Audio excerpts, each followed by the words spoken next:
Ok, ça y est, on y est. J'espère que vous êtes prêts parce que je pars vivre 5 mois en...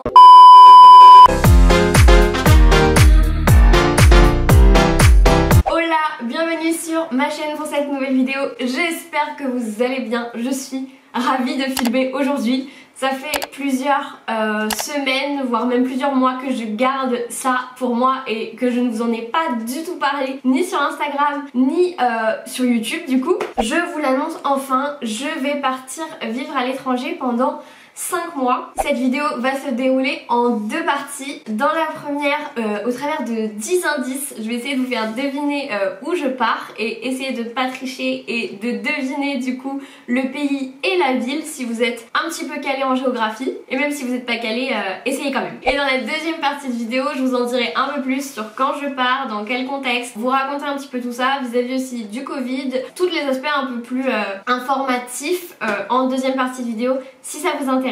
Pour que ce soit un peu plus sympa pour vous et pour moi, surtout pour moi pour le coup, j'ai une folle envie de faire des cookies aujourd'hui. D'ailleurs ça fait plusieurs jours que j'ai envie. Donc au travers des petits indices etc, je vais faire des cookies. C'est pourquoi je suis dans ma cuisine aujourd'hui. Alors je ne suis clairement pas là pour vous faire une recette, c'est pas du tout l'objet de cette vidéo. Par contre je vous mets le lien de la vidéo sur laquelle j'ai pris la recette de cookies et franchement je les ai testés. Franchement c'est une tuerie et la recette est super simple. Donc je vous mets tout ça en barre d'infos. Maintenant le sujet est clos, moi je fais mes cookies et du coup je vous fais deviner le pays dans lequel je vais habiter. J'ai essayé de classer plus ou moins les indices selon l'ordre de difficulté. Je sais pas si c'est très clair.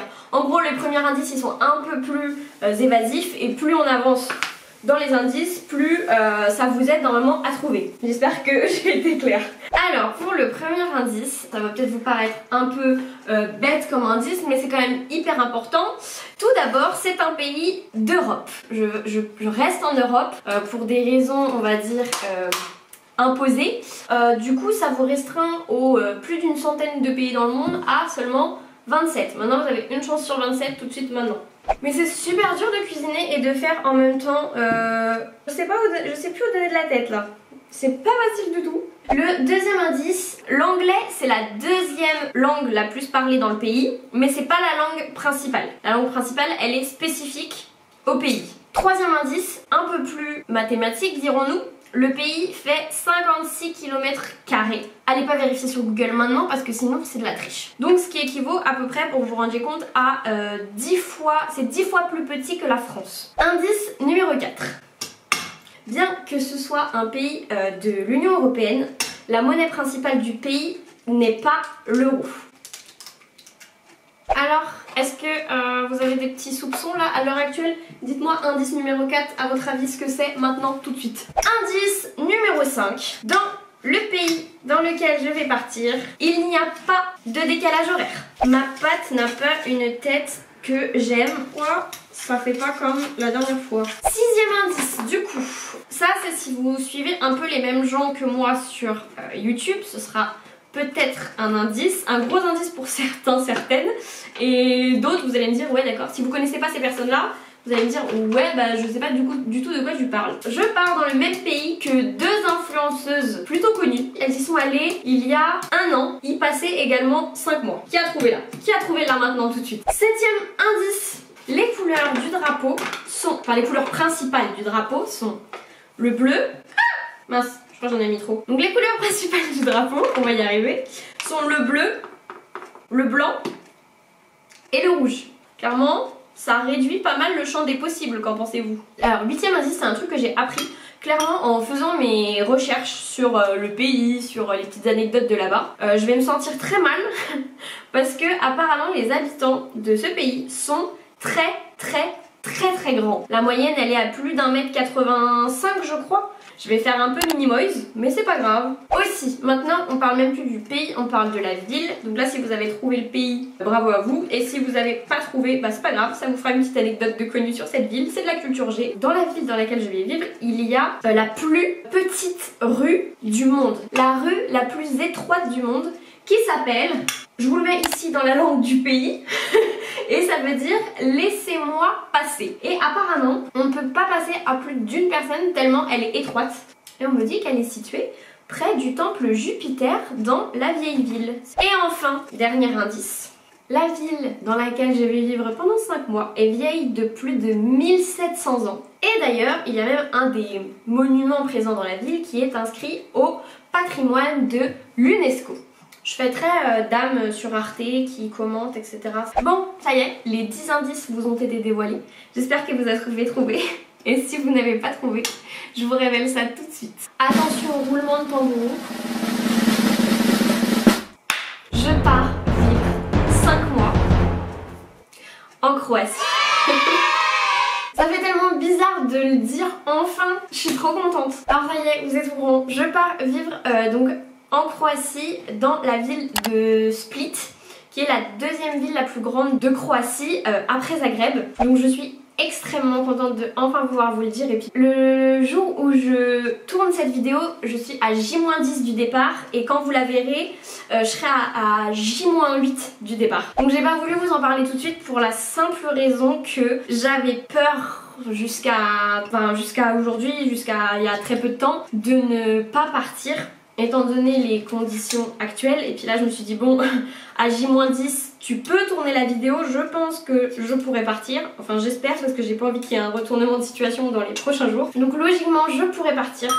Donc dans quel cadre je vais étudier là-bas? Je vais étudier là-bas pour mes études. Je vais terminer en fait ma licence en Croatie, et donc du coup après je serai diplômée de ma licence de mon bac+3, et je pars pour étudier, pas pour un stage comme on pourrait croire, mais bel et bien pour étudier là-bas. Donc j'ai hâte de découvrir le campus, etc. Sachant que, et pour l'instant, je ne sais pas si les cours seront en présentiel, en distanciel, en hybride, c'est-à-dire un peu des deux. L'information, elle est un peu comme chez nous, elle se fait vraiment au jour le jour presque. Donc je le saurai quand je le saurai, en tout cas à l'instant T, je ne peux pas vous dire. Donc voilà, je pars le 21 février 2021 officiellement. Je pars seule. Pour ce qui est du logement là-bas, j'ai fait le choix, je vais vivre en fait dans un appartement que je loue moi-même, pas dans l'université en soi, ni en coloc. Première fois que je vis vraiment 100% toute seule, donc un peu d'appréhension quand même. Et pour tout vous dire, normalement je n'aurais pas dû partir du tout en Croatie. Il se trouve que normalement je devais partir en septembre 2020 pour faire mon premier semestre de ma L3 à l'étranger, sauf que avec le Covid, etc., c'était clairement impossible de partir. Donc mon semestre à l'étranger a été reporté, et de base je devais partir en Argentine. Donc pour le coup c'est totalement différent. De l'Argentine je passe à la Croatie, mais je suis quand même très contente de cette destination, puisqu'en plus je vais être au bord de la mer, et ça vraiment c'était un de mes goals de vie d'un jour vivre au bord de la mer. Et il faut savoir que de base j'ai créé ma chaîne YouTube en projetant le fait que je partais. C'est-à-dire que de base je voulais faire vraiment à 90% des vidéos de vlog et vlogger toute mon aventure en Argentine, etc. Donc c'est un peu aussi pour ça que ma chaîne elle existe à la base. Et puis depuis il s'en est passé des choses sur cette chaîne. Et donc du coup là c'est avec grand plaisir que je vais vous emmener avec moi dans cette aventure. En termes de vidéos, je voudrais essayer de garder le rythme de une vidéo par semaine tous les samedis à 10h. Je sais pas encore, je pense pas vlogger absolument toutes les semaines. Peut-être qu'il y aura des semaines où il y aura simplement une vidéo face cam sur un sujet donné. Voilà, c'est une semaine où j'ai pas fait forcément un truc de ouf dans ma semaine et que c'était pas à vlogger, je me priverai pas non plus de sortir une vidéo que j'ai envie de sortir sur un sujet X ou Y. Bon, je vous retrouve un tout petit peu après parce que ma caméra a coupé et j'avais les mains dans la pâte à cookies. Donc comment vous dire que niveau praticité, c'était pas le feu. Aussi je pense mettre en place une petite routine, c'est-à-dire essayer de faire un petit live par semaine sur Instagram. Du coup je vous mets mon Insta si vous voulez, ce sera plus convivial, ça me permettra peut-être de vous raconter des trucs hors vlog ou des trucs que je mets pas forcément dans les vidéos. Je pense que je vais mettre ça en place et que ça pourrait être plutôt sympa. Et puis même je vous mettrai des stories, je vous raconterai les choses au fur et à mesure en avant-première si on peut dire. Pour ce qui est de la situation sanitaire en Croatie, je sais que pour le moment les restaurants et les bars sont fermés comme en France, et j'ai un doute sur s'il y a un couvre-feu ou pas. J'ai eu énormément de mal à me projeter, j'ai réservé mon appartement il y a même pas un mois. J'avais vraiment du mal à faire les choses, pour vous dire. Là je suis à J-10 et j'ai pas du tout commencé ma valise. Alors oui, j'ai encore le temps, on est d'accord, mais j'arrivais pas à me dire allez je commence, allez c'est bientôt et tout. Et là j'avoue que ça commence à devenir de plus en plus concret, ce qui est normal. Et donc oui, si vous vous demandez, bah oui du coup je vais reprendre seulement le 1er mars, mon second semestre, parce que bah en Croatie ils sont un peu décalés. Ils reprennent les cours en mars et du coup bah forcément je finirai plus tard que ceux qui ont repris en janvier. Bon ça y est, mes cookies sont prêts et je vous ai dit à peu près tout ce que j'avais prévu de vous raconter. J'espère que cette petite vidéo vous aura plu. Voilà, c'était vraiment histoire de mettre un point de départ à tout ça. Samedi prochain, vous aurez une vidéo plutôt cool mais qui n'a aucun rapport avec la Croatie. Et après arriveront les vlogs et les vidéos de Croatie. Donc voilà, ne soyez pas surpris, c'est la semaine prochaine vous voyez une vidéo que je suis encore ici et que ça n'a pas de rapport avec le voyage. Donc je vous attends sur Instagram si ça vous dit de suivre mes petites aventures là-bas. Et n'hésitez pas à mettre un petit j'aime, à partager à vos potes. Je vous dis à très bientôt, prenez soin de vous, salut!